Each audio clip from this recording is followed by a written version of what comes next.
అలా బ్రతికేటటువంటివి చెయ్యడంలోనే ఇలా చెయ్యడం ద్వారా నువ్వు ఎలా బ్రతకాలో నేర్చుకో అన్నది అంతర్లీనంగా ఉండేటటువంటి ప్రాణులు, అటువంటి శరీరాలు రెండిటి, ఈ రెండంచెలలో పుచ్చుకునేవి, ఒకంచెలో ఇచ్చేవి మూడు ప్రాణులే.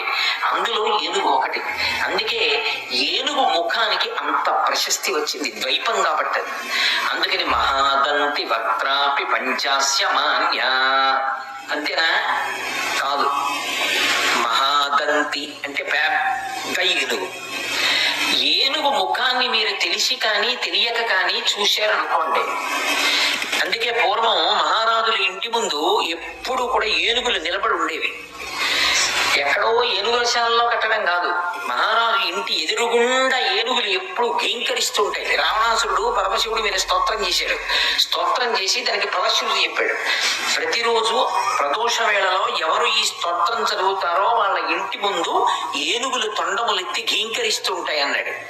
ఏనుగు ప్రతిరోజు చూడబడినా, ఏనుగు కనపడినా, ఆఖరికి కలలో ఏనుగు కనపడ్డా అది ఏదో విశేషమైన అదృష్టాన్ని కటాక్షిస్తుంది.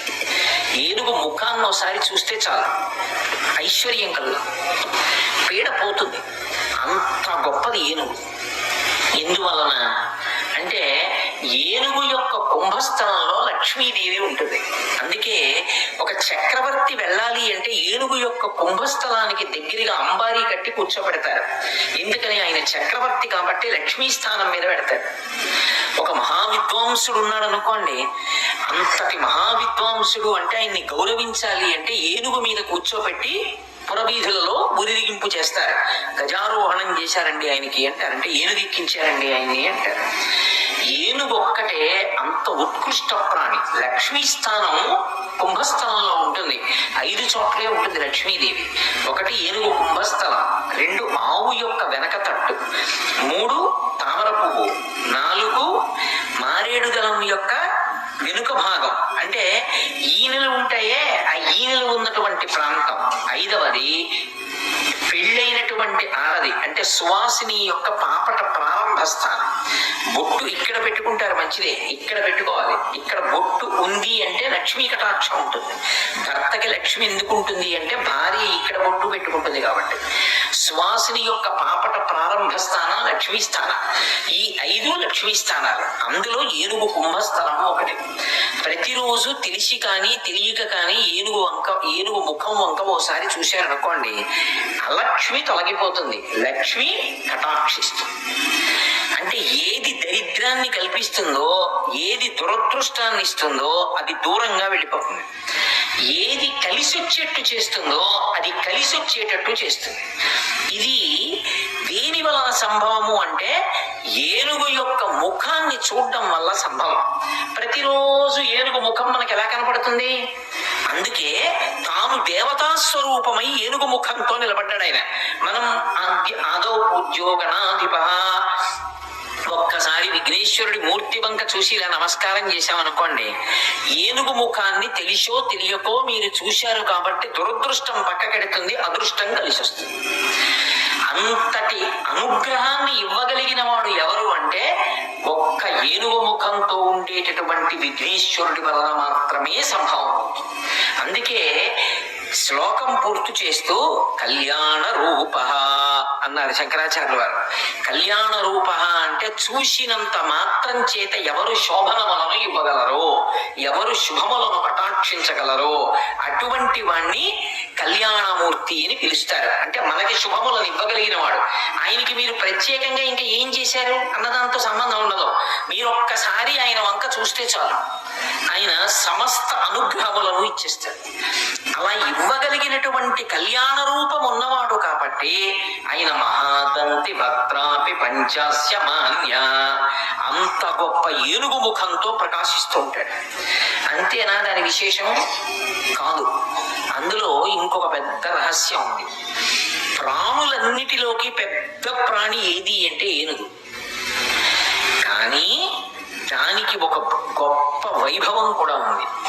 బుద్ధి అన్ని ప్రాణులలో ఎవరికి ఎక్కువ అంటే ఏనుక్కి ఎక్కువ. సూక్ష్మ బుద్ధి అంటారు. అది ఉపయోగించడం కూడా అలా ఉపయోగిస్తుంది. దాని కళ్ళు చిన్ని చిన్ని కళ్ళు ఉంటాయి. మీరు ఒక పెద్ద దూలం అక్కడ పడేసి ఎత్తు అన్నారనుకోండి, అది తొండం పెట్టి చుట్టి ఎత్తుతుంది. మీరు ఒక చిన్న గుండు సూది కింద పడేసి ఎత్తు అన్నారనుకోండి, అది పరమ సౌలభ్యంగా తొండానికి గుచ్చుకోకుండా గుండు సూది నెత్తి మీ చేతి గుచ్చుకోకుండా చేతిలో పెడుతుంది. అంత సూక్ష్మమైన విషయాన్ని పట్టుకుంటుంది, అంత స్థూలమైన విషయాన్ని పట్టుకుంటుంది.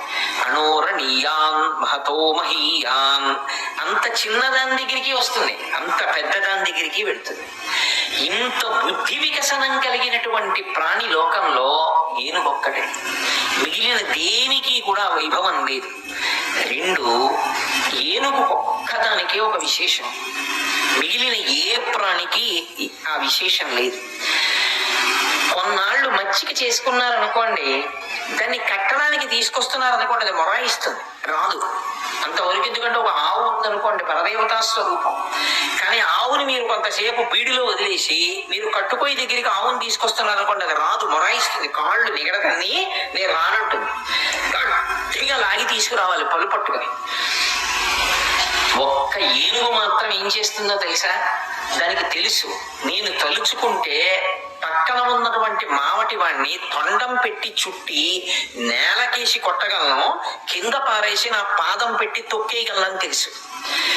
ఇంత తెలిసి ఉండి కూడా ఏనుగు తన మీదకెక్కడానికి తానే సాధనం అవుతుంది. ఏనుగు మీదకి ఎక్కడం అంత తేలిక కాదు, నిచ్చెనో ఏదో ఉండాలి. అది పక్కకు పోయింది అనుకోండి, నిచ్చెన కింద పడిపోతుంది. కానీ ఏనుగు తన మీదకెక్కడానికి తన కాలు తాను చాపుతుంది. మీరు ఎప్పుడన్నా చూశారో లేదో నాకు తెలీదు, గురువాయూరులో రాత్రి ఏనుగులు పెడతాయి కృష్ణ పరమాత్మ యొక్క మూర్తిని పట్టుకుని. ముందు భద్రగజం వస్తుంది. భద్రగజం అంటే ఇగో ఈ పందిరి ఎంత ఎత్తుందో ఇంచుమించు అంత ఎత్తు, ఆ పూలదండ అంత ఎత్తు వరకు ఉంటుంది ఏనుగు. అదేదో నల్ల కొండొచ్చినట్టు ఉంటుంది. అంత పెద్ద ఏనుగు వస్తుంది ముందు, వెనక మిగిలిన ఏనుగులు అన్నీ వస్తాయి. దాని మీద కృష్ణ పరమాత్మ యొక్క మూర్తిని పెడతారు. అక్కడ కూర్చోవాలి ఎవరు? గుళ్ళో అర్చకుడు. అక్కడ కూర్చుని స్వామివారికి చామరం వేస్తూ గుడి చుట్టూ తిరగాలి ఏనుగు. ఎలా ఎక్కుతాడు దాని మీదకి? మీరు ఎప్పుడైనా చూడాలి చమత్కారం. దాన్ని గట్టిగా అరుస్తారు మావటి. అరవగానే అది ఏం చేస్తుందంటే ఒక్క కాలు ఇలా ఓ పక్కకి జాపుతుంది. జాపి విచిత్రం ఏమిటంటే దాని సంధిబంధములు బయటికి వచ్చేట్టుగా పెడుతుంది. అంటే ఇలా సొట్టలు పడేటట్టుగా పెట్టి పైన ఉన్న విగ్రహం కింద పడకుండా తల ఇలా కొద్దిగా ఉంచుతుంది. అర్చకుడు ఏం చేస్తాడంటే పరిగెత్తుకుంటూ వచ్చి ఎక్కడ సొట్ట పెట్టిందో అక్కడ కాలు పెట్టి గబాలన పైకి దూకి దాని చెవి పట్టుకుంటాడు. చెవి పట్టుకుని తల కదపకుండా అలాగే నించుంటుంది. కొబ్బరి చెట్టు ఎక్కినట్టు అంచెల మీద ఎక్కేసి ఆ పైకి ఎక్కి కూర్చుంటాడు. తన మీదకెక్కడానికి తానే సాధనం అవుతుంది. తనని తెలుసు తానే అనుగ్రహిస్తాడు విఘ్నేశ్వరుడిగా. అందుకే ఏనుగు ముఖంతో ఉంటాడు. ఆయన్ని తెలుసుకోవడం ఎవరికి సాధ్యం? కానీ ఒక్క నమస్కారం పెడితే ఆయన అర్థమయ్యేటట్టు ఆయనే అనుగ్రహిస్తాడు. మావటికి ఏనుగు లొంగిపోతుంది. పక్క మావటిని తొండం పెట్టి చుట్టి నేలకేసి కొట్టేయగలదు. కానీ మీరు ఎప్పుడన్నా చూశారో లేదో, ఏనుగుల శాల అని ఉంటుంది. ఏనుగుల శాల దాకా పెడతారు. వెళ్ళిన తర్వాత పెద్ద ఇనప గొలుసు ఉంటుంది, దాన్ని కాలుకి చుట్టాలి. ఏనుగు కాలుకి చుట్టి కడతారు, మెడకు కట్టరు. ఆ పెద్ద గొలుసు అక్కడ పడుంటే దాన్ని ఎత్తి ఏనుగు కాలుకి తిప్పాలంటే చాలా కష్టం.